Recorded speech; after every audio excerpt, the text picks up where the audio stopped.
नमस्कार दोस्तों। अकबर का जन्म राजपूत शासक राणा अमर साल के महल उमरकोट में हुआ था। यहाँ बादशाह हुमायूं अपनी हाल की विवाहित बेगम हमीदा बानो बेगम के साथ शरण लिए हुए थे। इस पुत्र का नाम हुमायूं ने एक बार स्वप्न में सुनाई देने के अनुसार जलालुद्दीन मोहम्मद रखा। मुगल अंपायर शुरू हुआ 1526 में जब बाबर आया, लेकिन बाबर भी ज्यादा दिन तक जिया नहीं, क्योंकि वह लगातार 4 साल तक युद्ध करता रहा। उसे कभी भी पीस नहीं मिला। उसके कुछ साल बाद ही हुमायूं दोबारा भारत आया, लेकिन वह भी ज्यादा दिन तक जिया नहीं, क्योंकि वह एक बार सीढ़ी से उतर रहा था और सीढ़ी से गिरने के बाद उसकी मृत्यु हो जाती है। पूरे इतिहास में एकदम फर्जी मृत्यु हुमायूं की हुई थी, जो कि सीढ़ियों से गिरने की वजह से हुई थी। उसके बाद आता है अकबर, और पानीपत के सेकंड बैटल के बाद अकबर का रूल स्टार्ट हो जाता है। अकबर को एक एक्सपेंशनिस्ट राजा भी कहा जाता है। उसे एक्सपेंशनिस्ट इसलिए कहा जाता है क्योंकि वह अपने शासन को, वह अपने साम्राज्य को पूरे भारत भर में फैलाया हुआ था। उसने पूरे भारत भर में कब्जा कर लिया था। भारत ही नहीं, वह अफगानिस्तान तक भी पहुंच गया था। अकबर को एक सेक्युलर और एक स्पेशलिस्ट राजा के रूप में जाना जाता था। कुछ चीजें अकबर की बहुत गलत भी थी और कुछ चीजें बहुत सही, तथा कुछ ऐसे भी इंसिडेंट इतिहास में अकबर के रहे हैं जिसमें अकबर की बहुत ही क्रूरता देखी गई है। तो इन सब पर हम विस्तार से इस वीडियो में चर्चा करने वाले हैं। तो इस वीडियो में आप सभी लोग बने रहिए। चलिए हम इस वीडियो को स्टार्ट करते हैं। अकबर तो वैसे पढ़े लिखे नहीं थे, लेकिन इनको पढ़ने का बहुत ही ज्यादा शौक था। इसीलिए आप देखेंगे कि इनके पास एक बहुत बड़ी लाइब्रेरी थी, और उन्होंने कुछ आदमी को सेट कर रखा था कि जब ये सोने जाएंगे या फिर जब ये खाली रहेंगे तब वो लोग इनको पढ़कर सुनाएंगे। इसीलिए थोड़ा पढ़ते पढ़ते ये बहुत ही माइंडेड दिमाग के हो गए थे। और जैसा कि आप सभी लोग जानते हैं कि जो इंसान पढ़ता लिखता है उसका दिमाग बहुत ही इंटेलेक्चुअल हो जाता है। तो जो अकबर थे वो बहुत ही इंटेलिजेंट और बहुत ही इंटेलेक्चुअल वाले पर्सन थे। 14 फरवरी 1556 को अकबर का कोरोनेशन हुआ, और जो उनके संरक्षक थे बैरम खां को ये बोला गया था कि जब तक अकबर बड़े ना हो जाएं तब तक ये जो है पूरे शासन को रूल करेंगे बैरम खां, और जो राजा होगा वह राजा अकबर ही होंगे।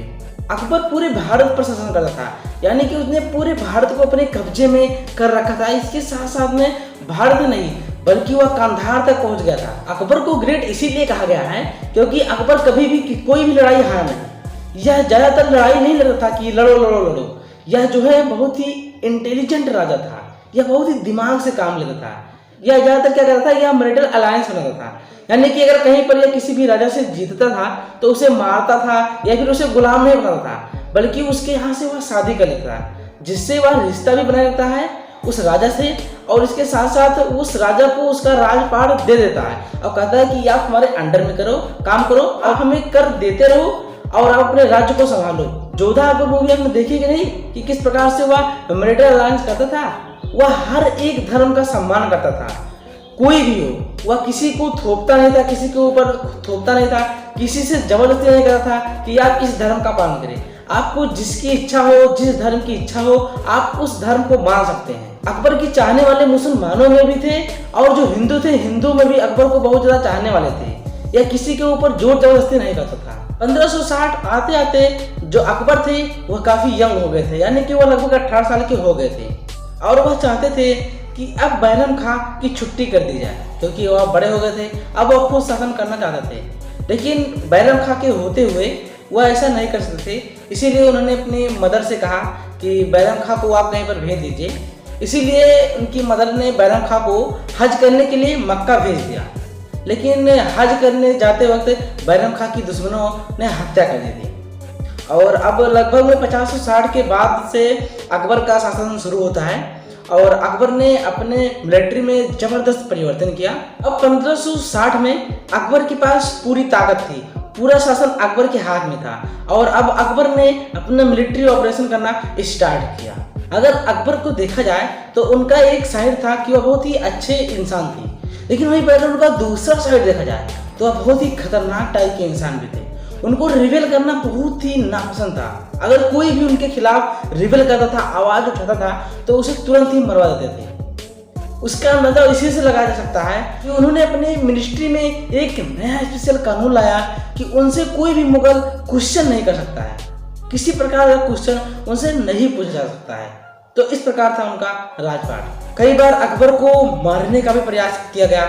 कई लोग उनका विद्रोह किए, लेकिन जानते हैं कि जो अकबर था वह बहुत ही इंटेलेक्चुअल पर्सन था, बहुत ही इंटेलिजेंट रहा था, और उसकी जो सेना थी वह भी बहुत बड़ा हो गया था और वह बहुत ताकतवर हो गया था। इसीलिए जो भी उसका विद्रोह करता या फिर जो भी उसके रास्ते में आता वह उसे खत्म कर देता था। आप लोगों को एक किस्सा बताऊं कि जो अकबर था वह नॉर्दर्न इंडिया को पूरी तरीके से जीत चुका था और वह मध्य इंडिया को जीतने के लिए आगे बढ़ा था। लेकिन उसके सामने सबसे बड़ी समस्या यह थी कि जो मध्य एशिया में, जैसे कि राजस्थान, मध्य प्रदेश, गुजरात, इन सब में जो है राजपूताना का शासन था। यहाँ तक कि जो पाकिस्तान में सिंध का रीजन था वहां पर भी राजपूताना राज करते थे। ये बहुत ही शक्तिशाली और बहुत ही मजबूत होते थे। इनके पास लगभग 18 प्रिंसी स्टेट इनके अंडर में आते थे, आप सोच सकते हैं। और ये अकबर को भली बात पता था कि अगर वह डायरेक्ट इनसे युद्ध करने जाएगा तो वह कभी भी इनसे जीत नहीं पाएगा, उसको मुंह की खानी पड़ेगी। इसीलिए ये राजपूताना उसके लिए बहुत ही बड़े, सबसे बड़े सिरदर्द थे कि कैसे वह इसको जीते। अकबर चाहता था कि वह पूरा राजपूताना के अंदर तक जाए, यानी कि वह पूरा राजपूताना को जीत सके। अकबर ने ये किया कि उस समय के जितने भी राजपूताना थे सबको उसने अपनी सुजैरिटी भेजी और उसे एक्सेप्ट करने के लिए कहा। तो बहुत से राजा थे जिन्होंने जो अकबर था उनकी सुजैरिटी को एक्सेप्ट कर लिया, लेकिन दो ऐसे राजा थे, उदय सिंह और चंद्रसेन राठौर, यानी कि मेवाड़ और मारवाड़ के दो ऐसे शासक थे, दो ऐसे राजपूताना थे जिन्होंने अकबर की सुजैरिटी को एक्सेप्ट नहीं किया, और बल्कि जितने भी राजपूताना थे सब ने इनकी सुजैरिटी को एक्सेप्ट कर लिया। अब जो है अकबर ने मेवाड़ पर जो है आक्रमण करने की ठानी, लेकिन इतना आसान भी नहीं था राजपूताना को जीतना, क्योंकि उनकी जो किले थे, किले की जो उनकी दीवारें थी वो इतनी बड़ी बड़ी थी कि उनको नाप पाना या फिर उसके पार जाना, अंदर ढलना बहुत ही कठिन था। तो अकबर करता क्या था कि वह उनके जो महल था, जो उनके महल की चार दीवारें थी, उसके चारों ओर पहरा देकर बैठ जाता था कि कभी ना कभी तो आप बाहर आओगे, और जितनी भी उनकी सप्लाई थी, चाहे फूड की सप्लाई हो, पानी की सप्लाई हो, कोई भी सप्लाई हो, उसे अंदर नहीं जाने देते, बाहर से सप्लाई काट देते कि आप कभी ना तो कभी बाहर आओगे। और लगभग 4 महीने के बाद 1568 में वो लोग युद्ध हुआ और अकबर ने जो है सबका सर जो है धड़ से अलग कर दिया।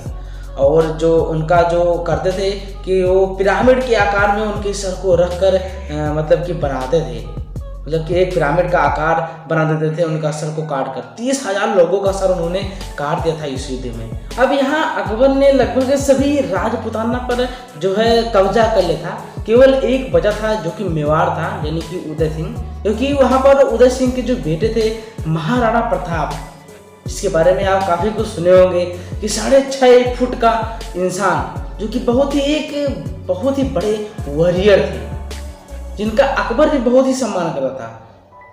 महाराणा की मृत्यु पर अकबर भी रोया था, क्योंकि अकबर को भी पता था कि ये जो महाराणा प्रताप सिंह है कितने बड़े वॉरियर हैं, कितने बड़े योद्धा थे।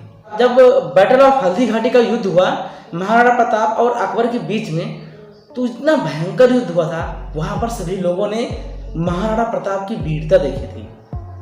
इतना बेहतरीन योद्धा थे, इतनी तगड़ी, वहां पर खून की नदियां पूरी तरीके से बह गई थी। वहां पर उन्होंने जो है महाराणा प्रताप की वीरता देखी थी। सबसे इंटरेस्टिंग बात तो ये है कि जो अकबर था वह खुद युद्ध नहीं लड़ता था, कभी मानसिंह को लड़ता था, कभी बैरम खां को लड़ता था। वह मतलब कि खुद युद्ध नहीं लड़ता था, वह तो बाहर से बैठकर नजारा देखता था। जो ये युद्ध हुआ हल्दी घाटी का महाराणा प्रताप और अकबर के बीच में, तो इसमें जो महाराणा प्रताप थे वह हार गए। मेवाड़ को जीतने के बाद, यानी कि राजपूताना को जीतने के बाद अकबर बहुत ही खुश हुआ। उसके बाद अकबर ने सिक्का भी जारी किया। अकबर द्वारा चलाए गए सिक्के गोल और चौकोर थे और उसके किनारे पर बिंदु, फूलों का रूपांकन और चौपतिया छिद्र बने थे।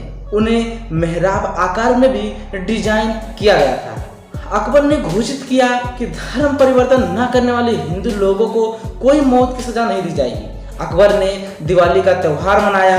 ब्राह्मणों के आशीर्वाद के माध्यम से उनको कलाई में कलावा पहनाने की इजाजत दी गई थी।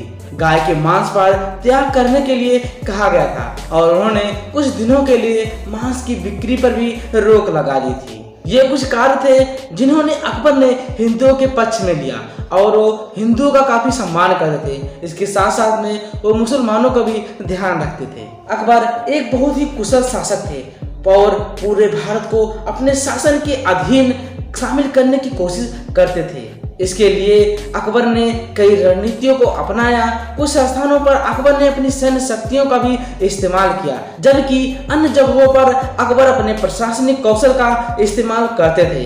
अकबर ने कई हिंदू राज्यों में वैवाहिक संबंध स्थापित किए। शादी करने के बाद अकबर अपनी हिंदू पत्नियों को इस्लाम धर्म कबूल करने के लिए मजबूर नहीं करते थे, बल्कि इसकी बजाय अकबर उन्हें अपने धर्म पर अमल करने के लिए प्रोत्साहित करते थे। अकबर ने दुनिया के सभी धर्मों का सम्मान किया। अकबर के अनुसार सभी धर्म में ईश्वर एक हैं। उनका मार्गदर्शन करवाते हैं। अकबर के धर्म निरपेक्ष दृष्टिकोण के परिणाम स्वरूप दीन इलाही परमात्मा का विश्वास नामक एक धर्म का निर्माण हुआ। अकबर ने एक इमारत जिसे इबादत खाना यानी कि पूजा घर कहा जाता था का निर्माण करवाया। अकबर के दरबार में 9 रत्न थे, जिसमें अकबर ने हिंदू और मुस्लिम का न भेदभाव करते हुए दोनों लोगों को शामिल किया था। उनकी बुद्धिमत्ता, उनकी इंटेलेक्चुअल और उनके इंटेलिजेंस की बेसिस पर इसमें लोग शामिल थे। इनके 9 रत्न में आते थे अबुल फजल,